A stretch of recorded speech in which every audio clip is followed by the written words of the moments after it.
My dream is to be a teacher. My dream is to be an architect. My dream is to be a doctor. My dream is to be a video game designer. My dream is to be a teacher. My dream is to be a police officer when I grow up. All kids have dreams. So why do First Nations kids get 30 to 50% less government funding for their education on reserve? You know, what a lot of people don't understand is that First Nations children who are residing on reserve get less funding for every public service compared to other children.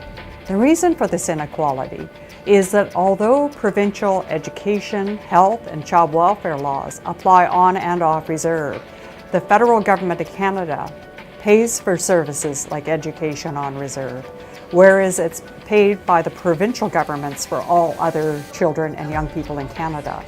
And as the Auditor General and many others have noted, in almost every area of First Nations children's experience, they get between 20 and 30% less funding than non-Aboriginal children. And this has been going on for decades.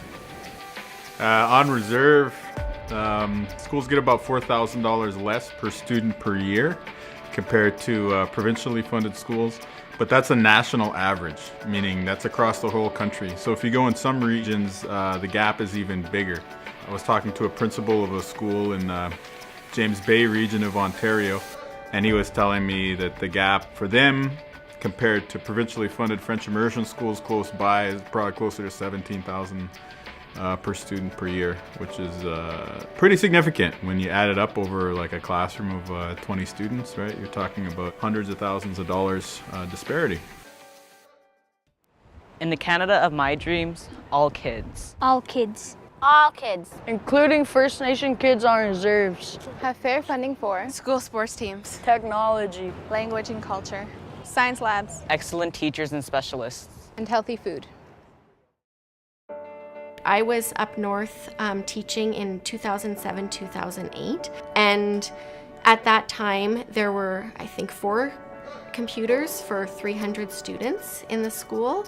There were, in a class of 40 students for a math class, there was maybe 10 textbooks. So the lack of supplies, even in terms of like paper and pencils and erasers and things like that, the school does provide that stuff, but in such a limited way that it's not feasible for all kids to have access to those supplies.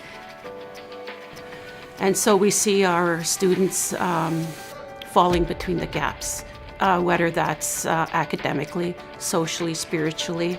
All of those elements of their total well-being, we need a holistic system and funded properly so that our students can regain who they are as a people, and so that our nationhood comes back fully.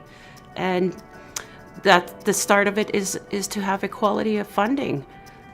Well, the reason that I care about the funding gap is because I think that every child in this country deserves an equal opportunity to learn, to thrive, to be healthy, and to reach their dreams. I think it's a matter of human rights and of fairness and of justice, and I think Canadians, if we live up to those values, should care too. I think once the proper funding is in place, who knows how far our children will go.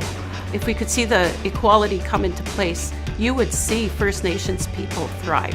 You would see our students, stand up. You would see them in the workforce. You would see that pride build.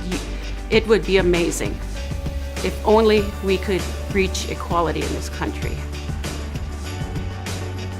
If we really are a society that's comfortable at any level to have children racially discriminated against so that we can host the Olympics, so that we can build a brand new highway, so that we can do all of these things,